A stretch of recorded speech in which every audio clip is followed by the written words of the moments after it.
Di kota kecil bernama Tusi tahun 450 Hijriah, lahirlah seorang anak dari keluarga sederhana, Muhammad bin Muhammad Al-Ghazali. Ayahnya hanya seorang penenun kain, namun jiwanya penuh doa dan harapan. Sebelum wafat, sang ayah menitipkan anak-anaknya kepada sahabatnya, "Didiklah mereka, walau hartaku tak banyak."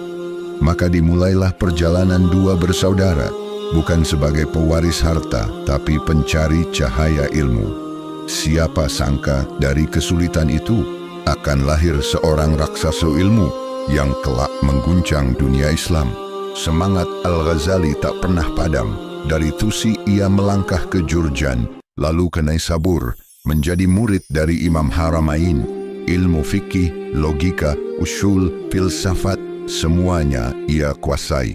Setelah sang guru wafat, ia menantang para cendekiawan dalam debat terbuka. Di usia 30-an, ia diangkat menjadi guru besar di Madrasah Nizamiyah Baghdad. Sebuah prestasi yang mengangkatnya ke puncak dunia ilmu. Tapi di balik semua kejayaan itu, gejolak dalam jiwanya mulai menggeliat. Di balik ketajaman akalnya, Al-Ghazali masuk ke dalam labirin filsafat. Ia membaca karya Ibnu Sina, mempelajari Ikhwanus Syofa, dan menulis Tahafut Al-Falasifah, sebuah serangan tajam pada pemikiran para filsuf. Namun di saat yang sama, ia pun terpengaruh olehnya. Para ulama mengkritik, ia masuk ke perut filsafat, lalu tersesat di dalamnya. Inilah sisi gelap sang intelektual, antara membongkar, membantah, namun juga diam-diam mengagumi. Di tengah kemasyhuran dan kemegahan Baghdad, Al-Ghazali tersungkur dalam krisis batin. Ia meninggalkan tahta akademik, berhaji, lalu mengasingkan diri ke Damaskus.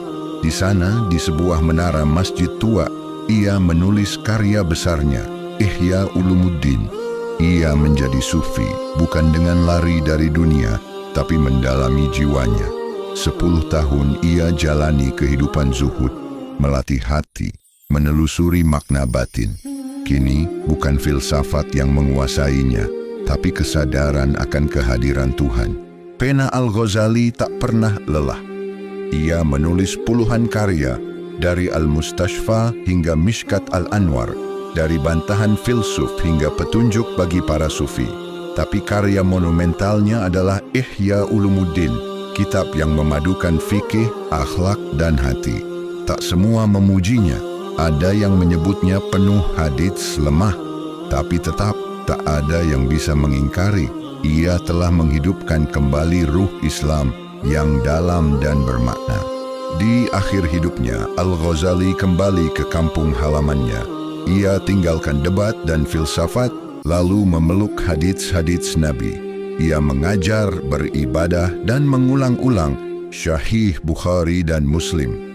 Pagi itu ia memandang kain kafannya, mencium dan berkata, "Aku patuh dan taat pada panggilan-Mu, ya Rabb." Lalu ia berbaring menghadap kiblat dan kembali pulang. Di usia 55 tahun ia wafat.